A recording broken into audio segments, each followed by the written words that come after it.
சட்டி சுட்டதடா கை விட்டதடா புத்தி கெட்டதடா நெஞ்சை தொட்டதடா புத்தி கெட்டதடா நெஞ்சை தொட்டதடா நாளும் நடந்து முடிந்த பின்னால் நல்லது கெட்டது தெரிந்ததடா சட்டி சுட்டதடா கை விட்டதடா. புதிய பூமி நண்பர்கள் அனைவருக்கும் வணக்கம். நான் ராஜ்பாபு. ஊரா வீட்டு நெய்யை எடுத்து உங்க வீட்டுக்கு ஸ்வீட் செய்யாதீங்க. எப்படிங்க? ஊரா வீட்டு நெய்யை எடுத்து உங்க வீட்டுக்காக, உங்க புகழுக்காக, உங்களுக்காக அல்வாவை கிண்டாதீங்க. யார் சொன்னது? நாங்களா சொன்னோம். ஊரா வீட்டு நெய்யில உங்க வீட்டுக்கு ஸ்வீட் செய்யாதீங்க. எப்படி? ஊரா வீட்டு நெய்யில உங்க வீட்டுக்கு ஸ்வீட் செய்யாதீங்கன்னு அர்த்தம். கட்சி அளவில் இருக்கும்போது விஜய் அவர்கள் தான் சொன்னாரு. ஆட்சியை பிடித்ததற்கு பிறகு பாருங்க, அந்த வார்த்தையை அவர் காத்துல பறக்க விட்டுட்டு இவரோட புகழுக்காக, இவர் புகழை பாட வேண்டும் என்பதற்காக ஊரா வீட்டு நெய்யை எடுத்து அல்வா கிண்டிருக்காரு. கடைசியில் இன்னைக்கு என்ன ஆச்சுங்க? நீதிமன்றம் தலையிலேயே நறுக்கு நறுக்கு நறுக்கு நறுக்குன்னு கொட்டி செம்பட்டியால் அடிச்சிருக்கு. இதையும் நாங்களா சொன்னோம். கோர்ட் ஓங்கி மண்டேலியே நறுக்கு நறுக்கு நறுக்கு என்று செம்மட்டியாலே அடிச்சும் இதையும் அவர் தான் சொல்லிக்காரு. நாங்களாம் எதுவும் சொல்லலைங்க. நாங்கள் ஏன் சொல்ல போகிறோம்? இருக்கிற ஆதாரங்களின் அடிப்படையில் அப்படியே எடுத்து போடுறோன்றத டிஸ்க்ளைமருக்காக சொல்லிட்டு இந்த காணொலிக்குள்ளே போவதற்கு முன்பாக நண்பர்கள் யார் சப்ஸ்கிரைப் பண்ணாமல் இருக்கீங்களோ சப்ஸ்கிரைப் செய்து புதிய பூமிக்கு ஆதரவு தருமாறு கேட்டுக்கொண்டும் இந்த காணொலியை முழுமையாக பொறுமையாக பார்க்க வேண்டும் என்று அன்புடன் கேட்டுக்கொண்டும் இந்த காணொலிக்குள்ளே போயிடுவோம். கடந்த ஆண்டு 2025 செப்டம்பர் மாதம் 27ஆம் தேதி அன்று கரூர் வேலுச்சாமிபுரத்தில் விஜய் அவர்கள் கூட்டிய கூட்டத்தில் நெரிசல் ஏற்பட்டு சிக்கி 41 பேர் இறந்தார்கள். அந்த கரூர் கூட்ட நெரிசலில் சிக்கி உயிர் இழந்த குடும்பத்தினருக்கு தான் பாருங்க 31 பேருக்கு முதல்வர் விஜய் அவர்கள் அரசு பணி வழங்கினார். தாவேகா அரசு, முதல்வர் விஜய் அவர்கள் இந்த அரசு பணி நியமனம் வழங்கிய அந்த சமயத்திலேயே சொல்லியிருந்தோம், நம்மளும் சொல்லியிருந்தோம், எல்லாருமே சொல்லியிருந்தாங்க, இது முழுக்க முழுக்க அதிகார துஷ்பிரயோகம் என்று. துஷ்பிரயோகம் சொல்லிக்கோங்க, அதிகார மீறல்னு சொல்லுங்க, விதி மீறல்னு சொல்லுங்க, எங்க இஷ்டத்துக்கு பண்றோம்னு சொல்லுங்க, எது வேணா சொல்லிக்கோங்க, நீங்க எது சொன்னாலும் எங்க இஷ்டத்துக்கு தான் உண்மையிலேயே நாங்க பண்ணுவோம்னு சொல்லி அரசு பணிகளை வாரி வழங்கினாங்க. வாரி வழங்கிய அந்த அரசு பணி நியமனம் தான் பாருங்க செல்லாது என்று நீதிமன்றம் ரத்து பண்ணியிருக்காங்க நேற்றைய தினம். எதன் அடிப்படையில் முதல்வர் விஜய் அவர்கள் வழங்கிய இந்த அரசு பணி நியமனம் செல்லாது நீதிமன்றம் அறிவிக்கிறாங்க? பல கேள்விகளை அடுக்கியிருக்காங்க. கருணை அடிப்படையில் இந்த பணி நியமனம் உத்தரவு வழங்கப்பட்டதுன்னு வாதத்தை முன்வைக்கிறீங்க. இதே கருணை அடிப்படையில் வேலை கேட்டு பலர் காத்திருக்கும் போது இவர்களுக்கு எதன் அடிப்படையில் முன்னுரிமை அளிக்கப்பட்டது? அடுத்த கேள்வி, அரசு பேருந்து விபத்துகள், தீ விபத்துகள் மற்றும் சாலை விபத்துகளில் நாள்தோறும் எண்ணற்றோர் உயிர் இழக்கிறார்களே, அவர்கள் குடும்பத்தினருக்கு அரசு பணி கேட்டால் என்ன செய்வது? அதை அடுத்து அடிக்கடி நிகழும் பட்டாசு தொழிற்சாலை வெடி விபத்துகளில் பாதிக்கப்படும் குடும்பங்கள், அவர்கள் அனைவரும் அரசு வேலை கேட்டால் நீங்கள் தருவீர்களா? இதுவரைக்கும் கேட்ட கேள்வி நறுக்கு நறுக்கு நறுக்குன்னு கொட்டினது. இதற்கடுத்து கேட்ட கேள்விதான் செம்மட்டியால் அடிக்கிறது. இளைஞர்கள் அரசு வேலைக்காக காத்து கொண்டிருக்கும் போது இவர்களுக்கு பணி நியமனம் அளித்ததை ஏற்க இயலாது. எப்படி? இவர்களுக்கு பணி நியமனம் அளித்தது ஏற்க இயலாது. இந்த இடத்துல பாருங்க, அரசு தரப்பு வாதம் குறுக்கிட்டு வைக்கிறாங்க. ஐயா, நாங்க எதுவும் பெரிய பெரிய உயர் பதவி எதுவும் எட்டு கொடுக்கல ஐயா, சாதாரண அரசு பணிகள் தான் வழங்கப்பட்டது. என்னங்க இது? அரசு பணியில் உயர்ந்த பதவி சாதாரண பதவி இருக்கான்னா? எந்த ஒரு சாதாரண வேலையாக இருந்தாலும் அரசு பணி தான். எந்த அரசு பணியும் சாதாரண பணி அல்லன்னு அடுத்து அடிக்கிற செம்மட்டி அடி, கடைசியாக அடிச்ச கேள்வி கொடுத்த செம்மட்டி அடி இருக்கு இல்லைங்களா, இதுதான் நம்பர் 1 செம்மட்டி அடி. அதாவது பாருங்க, பாதிக்கப்பட்டவர்களுக்கு அரசு பணியை வாரி வழங்குவதற்கு பதிலாக சம்பந்தப்பட்டவர்களுக்கு திறன் மேம்பாட்டு பயிற்சிகள் வழங்கி இருக்கலாமே. மேலும் கருணை அடிப்படையில், எப்படிங்க? கருணை அடிப்படையில் தான் நாங்கள் இந்த அரசு பணியை வழங்கியிருக்கிறோம்னு சொல்லும் போது வேறு வகையில் உதவுங்க. வேறு வகையில்னா நம்ம ஏற்கனவே சொல்லியிருந்தோம் இல்லைங்களா, பணம் இருக்கு, கேரியரின் உச்சத்திலிருந்து, எப்படிங்க? கேரியர் உச்சம், என்னோட கேரியரின் உச்சத்தை, எப்படி? என்னோட கேரியரின் உச்சத்தை உதறிட்டு எவ்வளவு பெரிய கேரியர் உச்சம். அதாவது பாருங்க, விஜய் அவர்களுக்கே தெரியாது வருஷத்துக்கு அவர் 1000 கோடி ரூபாய் சம்பளம் வாங்குறான்ட்டு. ஆனா அந்த கட்சிக்குள்ள இருக்கிற A to Z எல்லாருக்குமே தெரிஞ்சிருக்கு. முக்கியமா பாருங்க, விஜய் அவர்களின் ஆடிட்டர் செங்கோட்டையன் அவர்கள் தான் என்பதை போல எங்க போனாலும் வருடத்துக்கு 1000 கோடி ரூபாய் வருமானத்தை விட்டு வந்திருக்கிறார்னு சொன்னதை சொல்லும் கிளிப்பிள்ளை போல பாடின பல்லவியை திரும்ப திரும்ப கீழே விழுந்த ரெக்கார்டு மாதிரி பாடிட்டே இருப்பார். 1000 கோடி 1000 கோடி 1000 கோடி. சரி, இந்த 1000 கோடி வருமானம் வருதுன்னு வச்சுக்கோமே, அந்த 1000 கோடி கேரியர் உச்சத்தை விட்டுட்டு தான் வந்திருக்காருன்னு சொல்லும்போது 1000 கோடி ரூபாய் வருஷத்துக்கு, ஒரு வருஷத்துக்கு வருமானம் வரக்கூடிய அப்பேற்பட்ட ஹீரோ கையில் ஒரு 50 கோடி ரூபாய் இருக்காரா? யாருக்கோ போக வேண்டிய அரசு வேலை வாய்ப்புகளை தட்டி பறித்து நம்ம அதிகாரத்தை துஷ்பிரயோகம் பண்ணி, அதிகாரத்தை மீறி, விதிகளை மீறி சம்பந்தப்பட்டவங்களுக்கு வேலை வாய்ப்பை வழங்குவதற்கு பதிலாக ஒரு கோடி பாதிக்கப்பட்ட குடும்பத்தினர் எல்லாருக்கும் ஒரு கோடி ரூபாய் பேங்க்கில் டெபாசிட் பண்ணி ஏதாவது நிரந்தர வழி பண்ணுங்க. ஆனால் 1 கோடி பத்தாதுப்பா, நான் கேரியர் உச்சத்துலேருந்து வந்திருக்கேன்ப்பான்னு சொல்லும்போது அப்போ அந்த கேரியர் உச்சத்துக்கு தகுந்த மாதிரி 5 கோடி ரூபாய் 41 குடும்பத்தினருக்கும் 5 கோடி ரூபாய் அவங்கவுங்க பேரில் டெபாசிட் பண்ணி நிரந்தர வேலை வாய்ப்பு வழங்குற மாதிரி ஏதாவது பண்ணுங்க.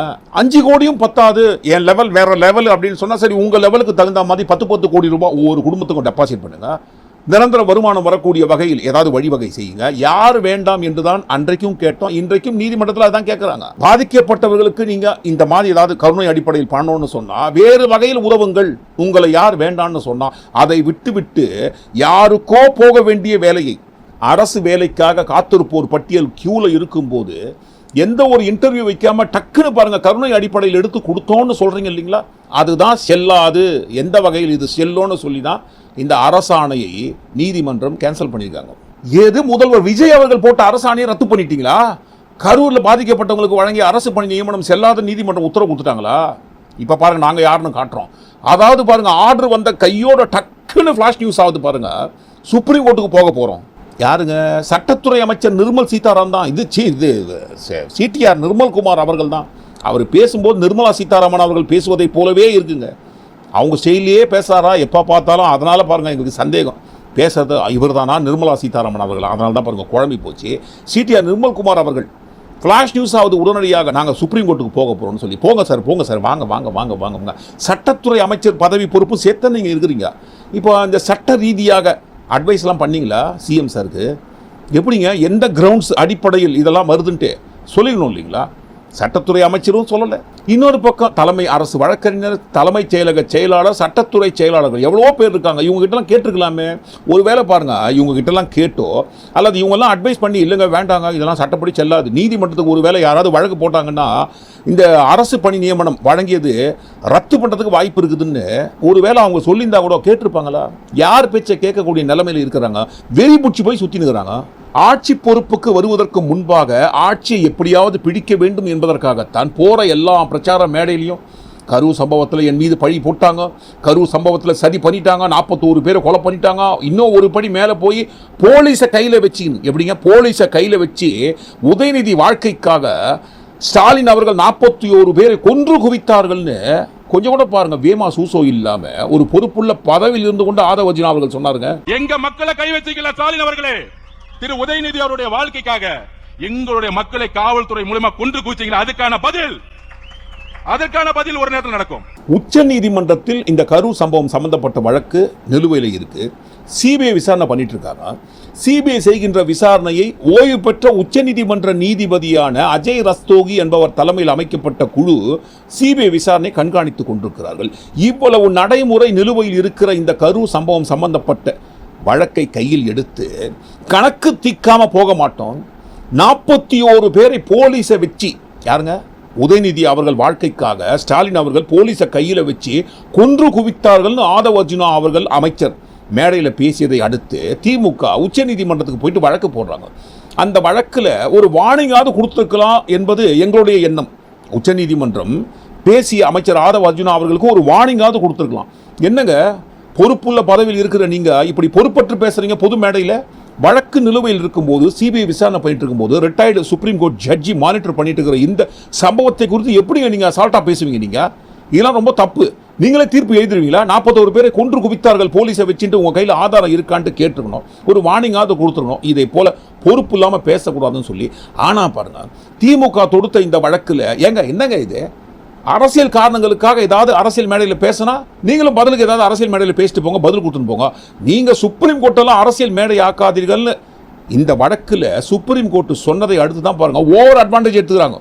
டிவிகே கட்சி விஜய் அவர்கள் ஓவர் அட்வான்டேஜ் எடுத்துக்கின்னு சுப்ரீம் கோர்ட் நறுக்கு நறுக்கு நறுக்கு நறுக்குன்னு செம்மட்டியால் அடித்து கொட்டி கூட திமுகவுக்கு புத்தி வரலன்னா கொஞ்சம் கஷ்டம் ப்ரோ. கொஞ்சம் கஷ்டம்தான். அந்த நொடியில் இருந்து தான் திமுக தொடுத்த வழக்கு திமுக பக்கமே திரும்பி சுப்ரீம் கோர்ட் திமுகவே கேள்வி கேட்ட அந்த நொடியில் இருந்து தான் இவங்க தரகால் தெரியாம ஆட ஆரம்பிச்சிட்டாங்க. நம்ம தான் ராஜா, நம்மளை யாரும் கேள்வி கேட்க முடியாது, கேள்வி கேட்கறதுக்கு யாருமே இல்லை, நம்ம வச்சதுதான் சட்டம் என்பதை போல அரசு பணி நியமனத்தை வாரி வாரி வழங்க ஆரம்பிச்சாங்க. அது மட்டுமா, திமுக திமுக திமுக சதின்னு தான் பாருங்க இது வரைக்கும் சொல்லியிருந்தாங்க. அதாவது பாருங்க, ஆட்சி பொறுப்புக்கு வருவதற்கு முன்பாக அந்த கரூர் மதியழகன் இருக்கார் இல்லைங்களா, அவருடைய மனைவி தான் ஃபர்ஸ்ட் ஆரம்பிக்கிறாங்க. அதாவது பாருங்க, எங்களை கழுத்தை நெரிச்சாங்க, துண்டை போட்டு இருக்குனாங்க, காலால கழுத்தை வச்சு மெரிச்சாங்க, ஸ்ப்ரே அடிச்சாங்க, கத்தியால குத்துனாங்கன்னு ஒரு பட்டியல் போட்டாங்க. சதி சதி சதின்னு அது எல்லாத்துக்கும் காரணம் ஒன்று செந்தில் பாலாஜி, அடுத்து ஸ்டாலின் அங்கிள். ஸ்ப்ரே மாதிரி ஏதோ அடிச்சிருக்காங்க, மக்களை தள்ளி விட்டுட்டு அவங்க கரெக்டாக டார்கெட் பண்ணது தொண்டை, கழுத்து, துண்டை போட்டு நெரிச்சிருக்காங்க. செயின், அவங்க போட்டிருக்க செயின் வந்து பின்னாடி வழியாக இப்படி இழுத்துருக்காங்க சாகர மாதிரி.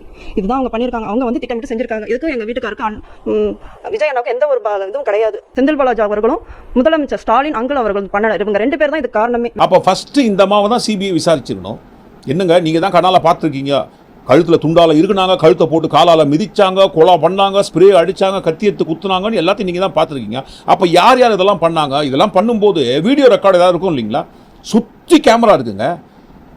விஜய் அவர்களை பார்ப்பதற்காக கூடியிருந்த வெறிபுச்ச கூட்டம் நம்ம காலுக்கு அடியில் சிக்கி உசுறு பறிபோயின்னு இருக்குன்றத கூட பாருங்க, பார்க்காம கண்டுக்காம எல்லோர் மேலேயும் ஏறி நின்னுன்னு வீடியோ எடுத்துருக்கிறாங்க.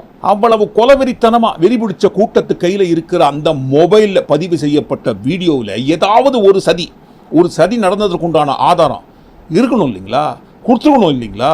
இவ்வளவு நாள் ஆகியும் ஒரே ஒரு வீடியோ கூட சதி நடந்ததற்குண்டான ஆதாரம் எதுவுமே இல்லைங்களா? அவ்வளவு ஏங்க விஜய் அவர்கள் வரார் இல்லைங்களா பிரச்சார வாகனத்தில்.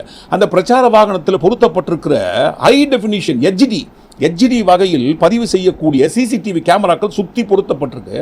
அந்த சிசிடிவி கேமராக்களோட ஆதாரத்தை கொடுத்துட வேண்டியதானே? கண்டிப்பாக பாருங்க, அவர் தொடங்கிய அந்த இடத்தில் இருந்து வந்து சேருகின்ற கரூர் இடம் வரைக்கும் எல்லா காட்சிகளும் பதிவாகி இருக்கும்.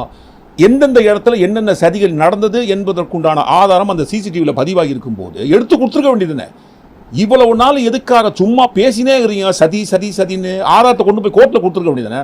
ஏன்னா பாருங்க, கோர்ட்டில் கேட்குறாங்க எதன் அடிப்படையில் அவர்களுக்கு இந்த பணி நியமன உத்தரவு வழங்கப்பட்டதுன்னு சொல்ல வேண்டியதுன்னு. ஐயா, இதற்கு முந்தைய அரசு சதி பண்ணிட்டாங்க ஐயா, அந்த சதியின் காரணமாகத்தான் அவங்களுக்கு நாங்கள் பாதிக்கப்பட்டவங்களுக்கு அரசு பணி நியமனத்தை வாரி வழங்கணும் சொல்ல வேண்டியதுன்னு. ஏன்னா இந்த அரசு பணி நியமனம் வழங்கிய வழக்கு சம்பந்தப்பட்ட விவாதம் காரசாரமாக போயிட்டு இருக்கு நேற்றைய தினம். அப்படி காரசாரமாக போயிருக்கிற இந்த விவாதத்தில் நீதிபதிகள் எழுப்பிய கேள்வி, நிறைய விபத்துகளில் உயிர் இழப்பு ஏற்படுகிறது. அப்படி உயிர் இழப்பு ஏற்படுகின்ற இந்த விபத்துகள் ஏதோ ஒரு வகையில் அரசாங்கம் இருக்கு. உதாரணத்திற்கு அரசு பேருந்துகள் மூலமாகவே நிறைய விபத்துகள் நடக்குது. சிவகாசி பட்டாசு தொழிற்சாலைகளில் ஏற்படுகின்ற வெடி விபத்துகளில் ஏற்படுகின்ற உயிர் இழப்புகள். அடுத்து இந்த பக்கம் நிறைய சாலை விபத்துகள் நடக்குது, அதன் மூலமாக ஏற்படுகின்ற உயிர் இழப்புகள்.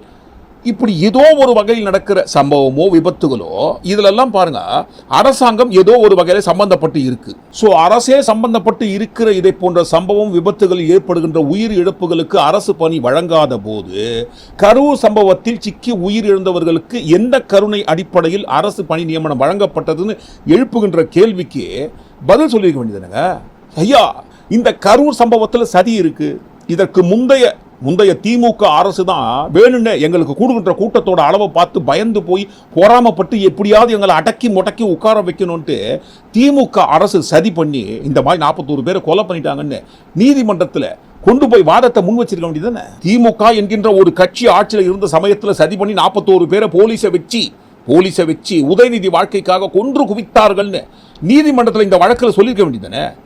இதுவரைக்கும் ஆட்சிக்கு வருவதற்கு முன்பாகவும் ஆட்சிக்கு வந்த பிறகும் திமுக மேடையிலையும் சோசியல் மீடியாவிலையும் உருட்டிட்டு நீதிமன்றத்தில் பாருங்க இந்த வழக்கில் முன்வைக்கிற வாதம் அரசு தரப்பில் இருந்து போலீஸ் சரியா இந்த கூட்டத்தை கட்டுப்படுத்த முடியாம போய் தான் 41 பேர் இறந்துட்டாங்க. அதனால பாருங்க, பாதிக்கப்பட்ட குடும்பத்தினருக்கு அரசு வேலை வாய்ப்பு வழங்குவது எங்களுடைய அரசின் கொள்கை முடிவுன்றாங்க. மறுபடியும் கேட்கிறோம், ஏன் அப்படிங்க? போலீஸ்னு சொல்றதுக்கு பதிலா திமுக அரசு தான் சதி பண்ணி திமுக கட்சி தான் 41 பேரை கொலை பண்ணிட்டாங்கன்னு சொல்லிக்க வேண்டியதானே கோர்ட்டில் போயிட்டு? ஏன் சொல்லுங்க?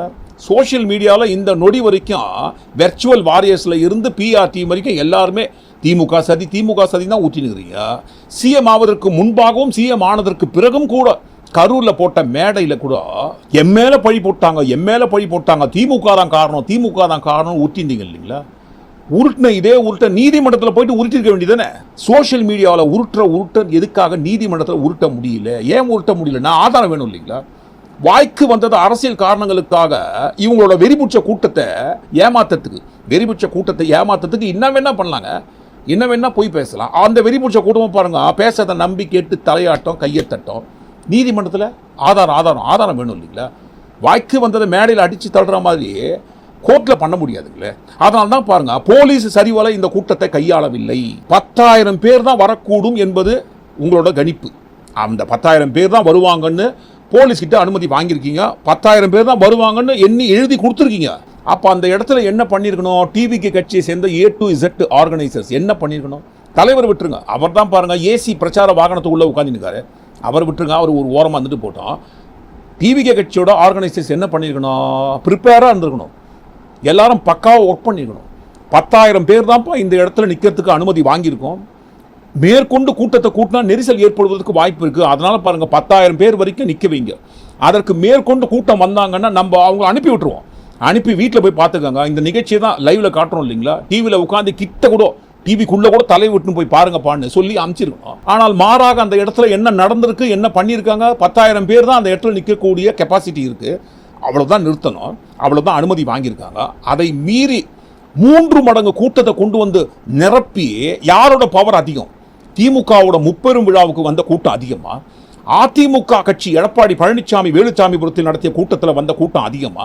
இந்த 2 கட்சியோட கூட்டத்தை காட்டிலும் எங்களோட ஆர்ம்ஸ் பவர், எங்களுக்கு இருக்கிற கூட்டத்தோட பவர் எவ்வளவு இருக்குன்னு காட்டுறதால வந்த விளைவுங்க. இது பண்றதெல்லாம் இவங்க பண்ணிட்டு ஒட்டுமொத்தமான பழியை தூக்கி அடுத்தவங்க மேல இவங்க தான் போட்டு தெரிஞ்சுக்கிறாங்க.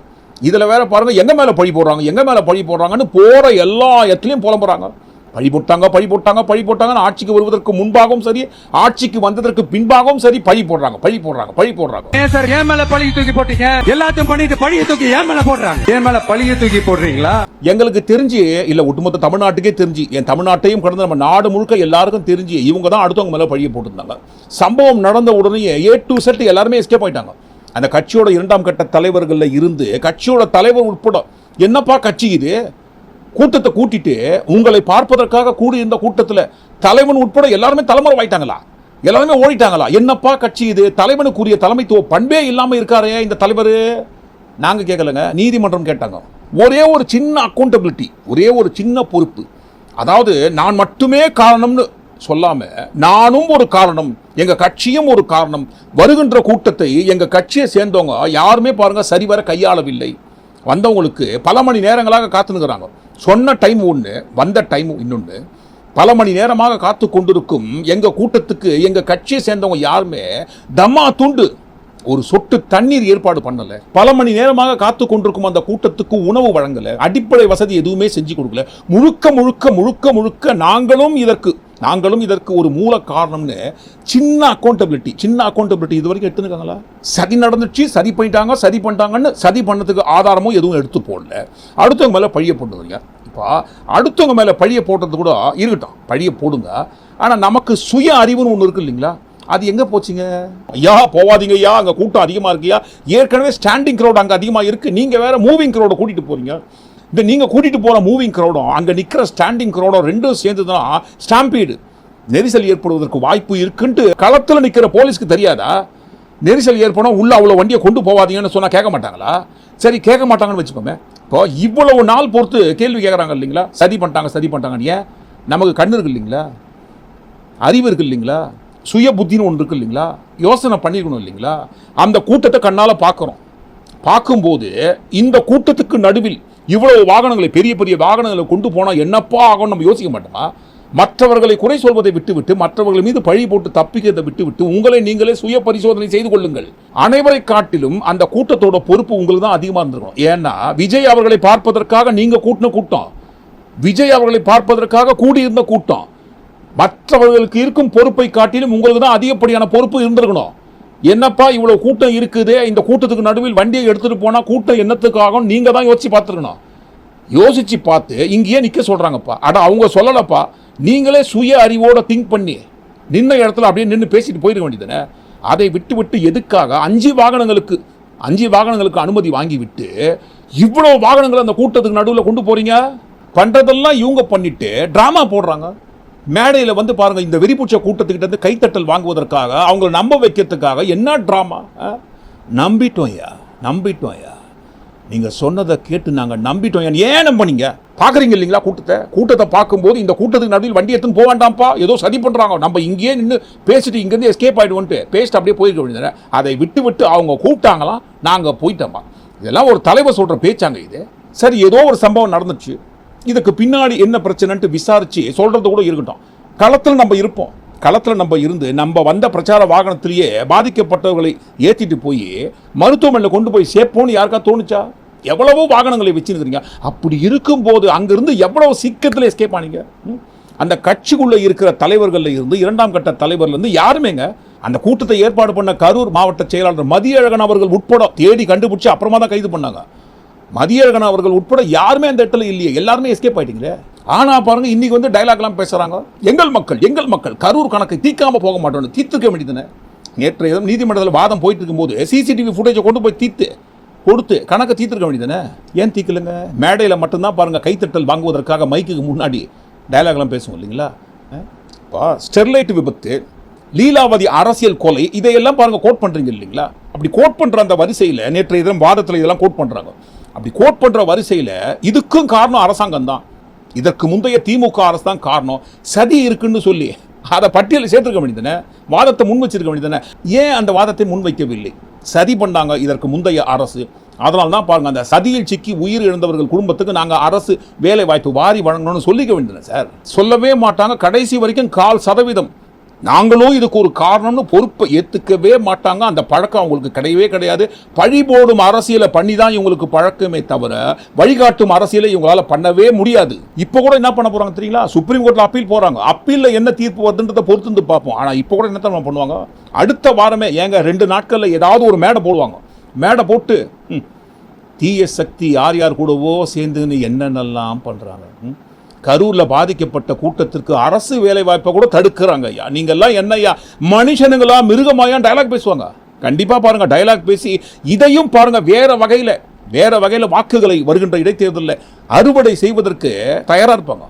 இதே மாதிரி மேடை கட்டி டயலாக் பேசுறாங்களா இல்லையான்னு மட்டும் பாருங்க. கண்டிப்பா பேசதான் போறாங்க, நம்ம பார்க்க தான் போறோம். இப்போ பாருங்க, வழக்கு போட்டவங்க தீய சக்தின்னு வச்சுப்போமே, தீய சக்தியோடு சேர்ந்து சதி பண்ணி வழக்கு போட்டவங்களாம் தீய சக்தின்னு வச்சுப்போமே. இப்போ தீர்ப்பு கொடுத்த நீதிமன்றத்தையும் நீதிபதியும் தீய சக்தின்னு சொல்லுவாங்களா? சொல்லிதான் பாருங்களேன். அதெல்லாம் சொல்லவே மாட்டாங்க, சொல்லவும் முடியாது. கோர்ட் அவமதிப்பு வழக்கில் வந்துடும். அதனால பாருங்க, மேடை கட்டி தீய சக்தி என்னென்னலாம் பண்ணுதுன்னு டயலாக் அடிக்க போறாங்களா இல்லையான்னு பாருங்க. டயலாக்லாம் அடிங்க, ஆனால் அதற்கு முன்பாக நீதிமன்றம் கேட்ட கேள்விக்கு பதில் சொல்லிடுங்க. என்ன கேட்டாங்க? அரசு வேலை தான் வழங்க வேண்டும் என்று அவசியம் இல்லையே, கட்டாயம் இல்லையே, வேற வகையில் நீங்க உதவி பண்ணலாமே, அதாவது பாருங்க சொந்த பணத்தை எடுத்து கொடுக்கலாமேன்னு கேட்காம கேட்குறாங்க. ஊரா வீட்டு நெய்யில உங்க வீட்டுக்கு, அதாவது உங்களோட தேவைக்காக, உங்களோட புகழுக்காக, உங்களுக்கு புகழ் பாட வேண்டும் என்பதற்காக ஓட்டு இடைத்தேர்தலில் ஓட்டு அறுவடை பண்ணணுன்றதுக்காக ஊரா வீட்டு நெய்யை எடுத்து உங்களது தேவைக்காக அல்வாவை கிண்டாதீங்க. இதை நாங்கள் சொல்லலைங்க, மறுபடியும் ஒன் செகண்ட் ஞாபகப்படுத்துகிறோம். சார் சொன்னதை அப்படியே எடுத்து போடுறோம். ஊரா வீட்டு நெய்யில உங்க வீட்டுக்கு ஸ்வீட் செய்யாதீங்க. எப்படி? ஊரா வீட்டு நெய்யில உங்க வீட்டுக்கு ஸ்வீட் செய்யாதீங்கன்னு அர்த்தம். இதுக்கு பேர் தான் சொல்லுவாங்க, ஓலானை பார்த்து முதுகு கோணலும் ஒட்டகம் சொல்லக்கூடாதுன்னு. அடுத்தவங்களை பார்த்து அடித்த டைலாக்கு உங்களுக்கே திருப்பி வந்து அடிச்சிச்சு பார்த்தீங்களா? கரூர் சம்பவத்தில் பாதிக்கப்பட்டு இறந்து போனவர்களுக்கு என்றைக்குமே பாருங்கள், நாங்கள் எப்போவுமே சொல்கிறது விலை மதிப்பில்லாத உயிர்கள் பறி போயிருக்குன்ட்டு, அதில் மாற்று கருத்து கிடையாது. ஆனால் அவங்கெல்லாம் யாருங்க, எதுக்கு வந்தாங்க, யாரை பார்க்கறதுக்கு வந்தாங்க? அன்றைக்கு இருந்த நடிகரை பார்க்க வந்தாங்க. இன்றைக்கு தான் சிஎம், அன்றைக்கு நடிகரை பார்ப்பதற்காக, சினிமா கவர்ச்சிக்காக வந்து சேர்ந்த கூட்டம். சுதந்திர போராட்ட தியாகிகளா? தேசத்துக்காக பாடுபட்டு விடுதலைக்காக போராடி உயிரை விட்டவங்களா? இல்ல ஸ்டெர்லைட் மாதிரி மக்கள் போராட்டத்தில் கலந்து கொண்டு உயிர் விட்ட தியாகிகளா? இல்லைங்களா? யாரையுமே போய் இவ்வளவு கிட்டத்துல பார்க்கவே முடியாது. அந்த பேரை எங்க குடும்பத்துக்கு வாங்கி கொடுத்துருக்கான். என்ன அதுக்கு நாங்க நஷ்டீடா எங்க குழந்தைய கொடுத்துருக்கோம். நடிகரை பார்ப்பதற்காக கூடியிருந்த, உங்களை பார்ப்பதற்காக கூடியிருந்த கூட்டத்தில் நெரிசல் ஏற்பட்டு இறந்துட்டாங்க. நீங்க தானே அவங்க வாழ்க்கைக்கு முழு ஆதாரம் ஏதாவது பண்ணணும். அதை விட்டு மறுபடியும் சொல்றோம், ஊரா விட்டு நெய்யை எடுத்து உங்க வீட்டுக்கு ஸ்வீட்டு செய்யாதீங்கன்னு நாங்க சொல்லலைங்க, நீதிமன்றம் சொல்லிட்டாங்க. செம்மட்டியாலே அடிச்சு. நீங்க என்ன நினைக்கிறீங்க? ஒட்டுமொத்தமா எல்லாத்தையும் கூட்டி கேச்சு இந்த காணொலிக்குள்ள வந்த எல்லா ஊரா விட்டு நெய்யை எடுத்து அடுத்தவங்க வீட்டுக்கு அல்வா கிண்டி கொடுத்ததை ரத்து செய்ததை குறித்து நீங்க என்ன நினைக்கிறீங்கன்னு கண்டிப்பா தவறாம உங்க கருத்தில் பதிவு பண்ணுங்க. மீண்டும் நாளை காணொலி சந்திப்போம். நன்றி, வணக்கம்.